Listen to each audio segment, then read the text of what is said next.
అంత ఖాళీగా ఉన్నారు ఏంట్రా? పని పాట ఏం లేదా? ఏంటా మీన్స్?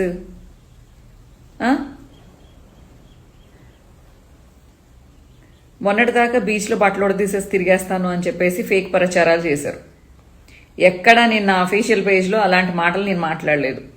అండ్ నేను ఏదైతే వీడియోలు చేశానో, అంతకుముందు ఏమైతే పోస్టులు చేశానో, ఏమైతే లైవ్లు చేశానో అవి అలాగే ఉన్నాయి. ప్రతి ఒక్కటి ఏది డిలీట్ చేయలేదు.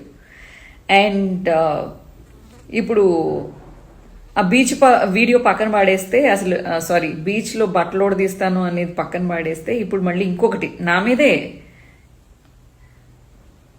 ప్రతి ఒక్కళ్ళకి నేను ఒకదాన్ని హాట్ కేక్ లాగా దొరుకుతాను ఏందో. మరి నేనేమంత అందగత్తని కాదు, నేనేమంత ఇదేం కాదు. అయినా కానీ నాకు పడి ఏడుస్తారేందో నాకు అర్థం కాదు.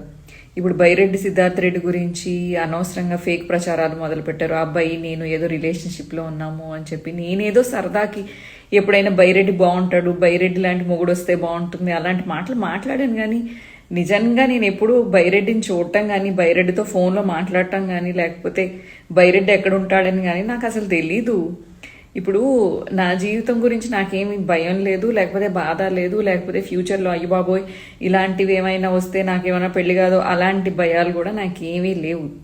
తెగించినోడికి తెడ్డేలింగం అన్నట్టు నా జీవితం ఆల్రెడీ అయింది చాలు, ఇంకా ఇంతకన్నా అవ్వక్కర్లేదు. కానీ బైరెడ్డి కంటూ ఒక జీవితం ఉంది, చిన్నపిల్లోడు. అండ్ ఆల్సో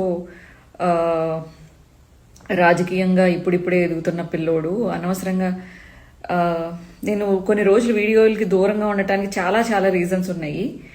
ఇప్పుడు ఆ అబ్బాయి జీవితం పాడు అవ్వకూడదు. ఇలాంటివి ఒక ఆడదానికైనా మగోడికైనా కూడా జీవితం అనేది చాలా ఇంపార్టెంట్. ఇలాంటి రూమర్స్ రాకూడదు. సో ఒక కన్సర్న్ తోటి ఈ వీడియో చేస్తున్నాను. సో బైరెడ్డికి నాకు అలాంటి మ్యారేజ్ సెటిల్ అవ్వడాలు, లేకపోతే రిలేషన్షిప్లో ఉండటాలు, ఇలాంటివన్నీ ఫేక్ ప్రచారాలు మానుకోండి. పని లేకపోతే పని చేసుకోండి. అది కూడా అది కూడా చేయలేకపోతే భగవంతుడిని ప్రార్థన చేసుకోండి, చాలా చాలా ఉత్తమం. లేదా ఏదైనా అనాథ శరణాలయాలకు వెళ్ళి, వృద్ధాశ్రమాలకు వెళ్ళి ఏమైనా సేవలు చేసుకోండి, పుణ్యం వస్తుంది. అంటే ఉన్న మాటలు మీరు అనండి. నేనేమన్నా తప్పుగా మాట్లాడితే మీరు నన్ను తిడతారు, అదంతా నేను తీసుకుంటాను. కానీ ఫేక్ ప్రచారాలు చేయకండి. మీరు రాజకీయంగా నేను ఏమైనా మాట్లాడినప్పుడు నన్ను తిట్టండి. ఆపోజిట్ పార్టీ ఏమైనా రాజకీయంగా ఏమైనా మాట్లాడితే నేను తిడతాను, అంతవరకే చాలు. కానీ అబద్ధాలు సృష్టించాల్సిన అవసరం లేదు.